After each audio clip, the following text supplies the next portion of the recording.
Olá, tudo bem? Esse aqui é o canal Somando Mentes, meu nome é Eduardo e essa é a jornada da leitura do livro de Jeremias. Hoje vai ser o dia do capítulo 21 e do capítulo 22.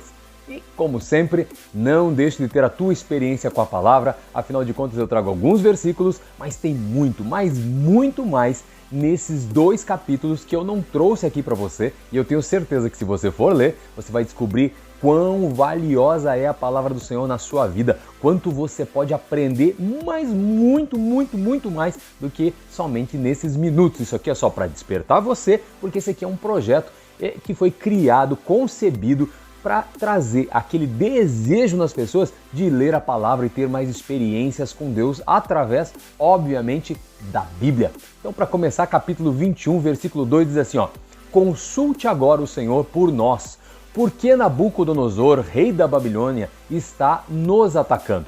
Talvez o Senhor faça por nós uma de suas maravilhas e assim ele se retire de nós. Aqui é um clamor de um povo totalmente desesperado, vendo que de repente o fim deles estava ali na frente, na cara deles. E eles, como que desentendidos, né? Eu coloco assim, desse jeito, porque eles se faziam de como, não, mas como assim, né? Se nós somos o povo do Deus vivo, como que pode um outro rei estar vindo aqui para nos destruir? O detalhe é que se você, por isso que eu falo para você estar lendo e acompanhando e entendendo um pouquinho mais sobre esse contexto desse povo ali, ele vai revelar que era um povo que fazia do jeito que queria, só que obviamente na hora que a corda estava apertando ali neles, na hora que a água estava batendo no nariz, eles se mostravam como qualquer um de nós, desesperados, e então corriam aos pés do Senhor. Mas na hora da obediência, ninguém fazia isso. Agora vamos lá. Jeremias, agora, se a gente segue, esse que eu li foi o versículo 2, o capítulo 21, agora o capítulo 3 vai dizer assim, ó: Jeremias, porém, respondeu a eles: digam a Zedequias, o rei. E ele falou assim no versículo 4: assim diz o Senhor, o Deus de Israel, eu estou a ponto de voltar contra vocês as armas de guerras que estão nas mãos de vocês mesmos, as quais vocês estão usando para combater a Babilônia e os babilônios, os quais cercam vocês do lado de fora desse muro, e eu os reunirei dentro desta cidade.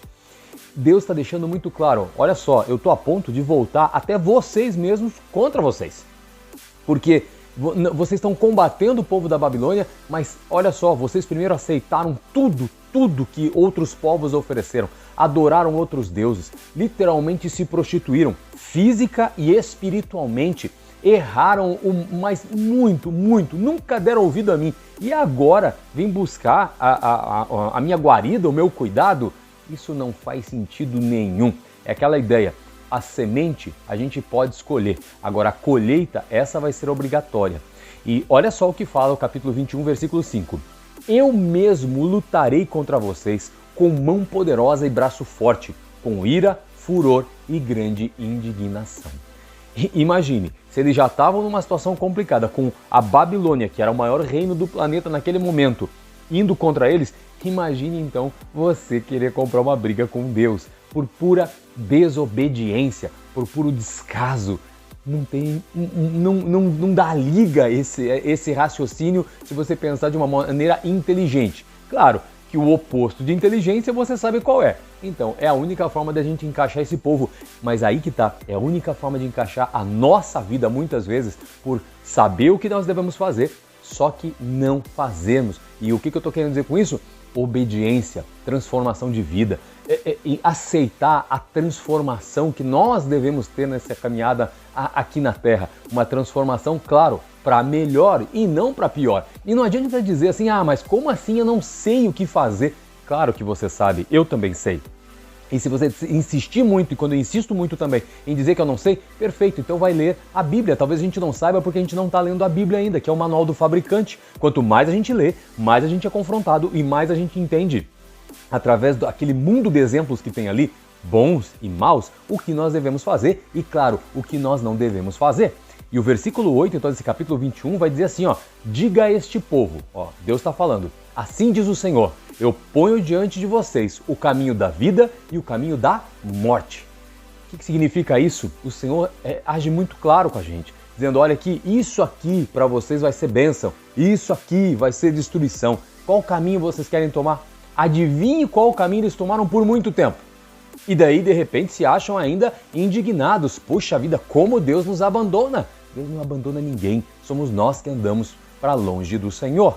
Por isso, Jeremias capítulo 22, versículo 3, vai dizer assim, ó: assim diz o Senhor, administrem a justiça e o direito, livrem o explorado das mãos do opressor, não oprimam nem maltratem o estrangeiro, o órfão e a viúva, e nem derramem sangue inocente nesse lugar. Deus está dando alguns parâmetros, alguns princípios, alguns conceitos para que o povo então aprenda, lembre, pelo menos rememore aquilo que eles já sabiam na verdade. Agora, Jeremias 22:5 diz assim: mas se vocês desobedecerem a essas ordens, declara o Senhor, eu juro por mim mesmo que esse palácio ficará completamente deserto. Então você vê, Deus colocou a regra e diz assim: só que se você, ou ele fala, mas se vocês desobedecerem, a consequência, a nossa desobediência, o pecado nada mais é que o fator pecado leva à morte. Então, pecar, o resultado é a morte. É muito simples, a lógica é muito simples. Enquanto que aceitar a vida, aceitar a transformação, aceitar a mudança, nos leva então à transformação para o lado positivo. É aquela ideia, eu renunciar, você renunciar ao nosso orgulho, à nossa soberba, à nossa inveja. Isso tudo, quando a gente coloca fora, e quando coloca fora o nosso ato reativo diante de situações ou de pessoas, simplesmente a gente diminui, humanamente falando, mas espiritualmente a gente cresce muito. E é esses momentos da nossa vida que então nós nos confrontamos com a opção de crescer como humano e daí arrebentar a nossa vida, porque sim, fiz valer o meu direito, fiz valer minha vontade, só que espiritualmente a gente despencou. Agora, quando a gente faz o oposto, já com foco no espiritual, aí a gente cresce espiritualmente e a gente destrói aquela situação que iria nos destruir, que é o pecado, que são aqueles sentimentos ruins da nossa vida que nós precisamos sempre abafar, porque se nós não abafarmos eles, eles vão nos abafar. Por isso Jeremias 22, do 8 ao 9 vai dizer assim, ó: de numerosas nações, muitos passarão por essa cidade e vão perguntar uns para os outros, por que o Senhor fez uma coisa dessas com essa grande cidade? Só que eles vão responder, foi porque abandonaram a aliança do Senhor, do seu Deus, e abandonaram e adoraram outros deuses e prestaram cultos a eles.